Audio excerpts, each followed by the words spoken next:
جب عرب کی سرزمین پر جب اللہ کے رسول حضرت محمد مصطفیٰ صلی اللہ تعالی علیہ وآلہ وسلم نے لوگوں کو پیغام حق دینا شروع کیا، لوگوں کو ایمان کی دعوت دی، لوگوں کو ایک اللہ ہونے کی دعوت دی کہ اللہ تبارک و تعالیٰ کے سوا کوئی عبادت کے لائق نہیں، اور میں محمد صلی اللہ تعالی علیہ وسلم اللہ کا رسول ہوں، تو عرب کے جو لوگ تھے وہ آپ صلی اللہ تعالی علیہ وآلہ وسلم کی توہین کرنے لگے، آپ کی شان میں گستاخیاں کرنے لگے۔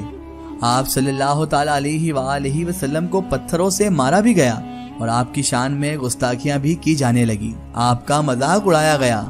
آپ حضور صلی اللہ تعالی علیہ وآلہ وسلم نے ان عرب کے لوگوں کو کافی معجزات دکھائے، لیکن لوگ نعوذ باللہ آپ کو جادوگر کہنے لگے، معاذ اللہ ثم معاذ اللہ۔ آپ صلی اللہ تعالی علیہ وسلم کی توہین کی لوگوں نے، آپ کی شان میں گستاخیاں کی۔ بس اس کے بعد ان لوگوں نے کہا کہ جادوگر تو اپنا جادو زمین پر دکھا سکتا ہے اور کسی بھی جادوگر کا جادو آسمان پر نہیں چلتا ہے۔ تو ان عرب کے لوگوں نے اللہ کے رسول صلی اللہ تعالی علیہ وآلہ وسلم سے آ کر کہا کہ اگر آپ سچے رسول ہیں تو آپ اپنا معجزہ آسمان پر دکھائیں، ہمیں زمینی معجزے نہیں آسمانی معجزے دیکھنا ہے، اور آپ اس چاند کو کہیں کہ یہ 2 ٹکڑے ہو جائیں تو ہم آپ کو رسول اللہ کا نبی تسلیم کر لیں گے۔ بس ان لوگوں کا اتنا کہنا تھا، تو اللہ کے رسول حضرت محمد مصطفیٰ صلی اللہ تعالی علیہ وآلہ وسلم نے آسمان کی جانب نگاہ کی اور فرمایا، میں اللہ کا رسول ہوں، اور اللہ تبارک و تعالیٰ کے حکم سے اے چاند تم 2 ٹکڑوں میں تقسیم ہو جاؤ۔ اور آپ صلی اللہ تعالی علیہ وآلہ وسلم نے اتنا فرما کر اپنی انگلی مبارک سے چاند کی طرف اشارہ کیا۔ بس آپ صلی اللہ تعالی علیہ وآلہ وسلم کا یہ فرمان ہونا تھا اور آپ کی انگلی مبارک سے یہ اشارہ ہونا تھا کہ اچانک چاند 2 ٹکڑوں میں ہو گیا، اور چاند کا ایک ٹکڑا پہاڑ کے اس جانب جانے لگا اور دوسرا ٹکڑا پہاڑ کے اس طرف جانے لگا۔ اللہ اکبر۔ اور عرب کے وہ لوگ جو آپ صلی اللہ تعالی علیہ وسلم کو معاذ اللہ آزمانے آئے تھے، وہ سارے کے سارے لوگ معجزہ رسول کو دیکھ کر حیران و پریشان رہ گئے۔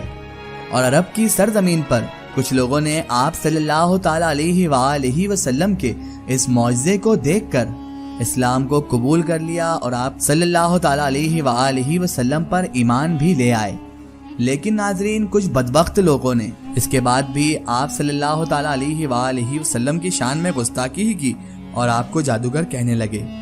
لیکن ناظرین، جب یہ منظر اس دور کے ایران کے بڑے بڑے نجومیوں نے دیکھا تو وہ سارے کے سارے نجومی یہ کہنے لگے کہ یہ کیا ہو گیا ہے، یہ چاند کے 2 ٹکڑے کیسے ہو گئے ہیں۔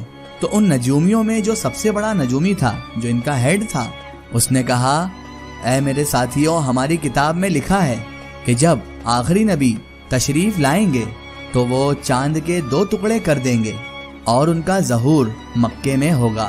تو نجومیوں کا جو سب سے بڑا نجومی تھا، جو ہیڈ تھا، وہ فوراً مکے کی جانب روانہ ہو گیا اور آپ کی بارگاہ میں حاضر ہو کر آپ صلی اللہ تعالی علیہ وآلہ وسلم کے قدم چوم کے اسلام کو قبول کر لیا اور مسلمان بن گیا۔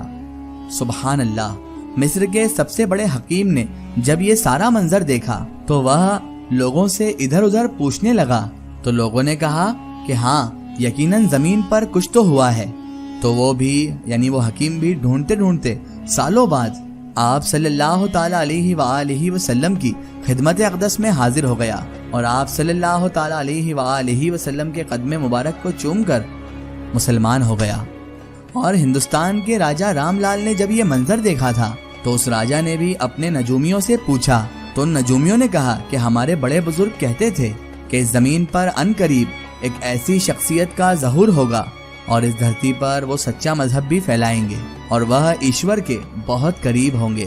تو شاید وہ نور آ پہنچا ہے۔ اور اسی منظر کو جب حضرت اویش کرنی عاشق رسول اللہ نے دیکھا تو وہ لوگوں سے جا کر پوچھنے لگے کہ اس آسمان میں چاند کے 2 ٹکڑے ہونے کا سبب کیا ہے۔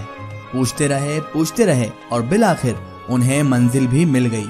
کسی نے ان سے کہا کہ اللہ تبارک و تعالیٰ کے ایک رسول ہیں جو مکے میں دعوی نبوت کرتے ہیں، انہوں نے ہی یہ معجزہ دکھایا ہے۔ اور اسی معجزے کے بعد حضرت اویس کرنی رضی اللہ تعالیٰ عنہ اسی حقیقت کو جاننے کے بعد آپ صلی اللہ تعالیٰ علیہ وآلہ وسلم کے عاشق بن گئے۔ اور اپنی زندگی حضرت اویس کرنی عاشق رسول اللہ نے حضور پاک صلی اللہ تعالی علیہ وآلہ وسلم کے عشق میں گزار دی۔ سبحان اللہ۔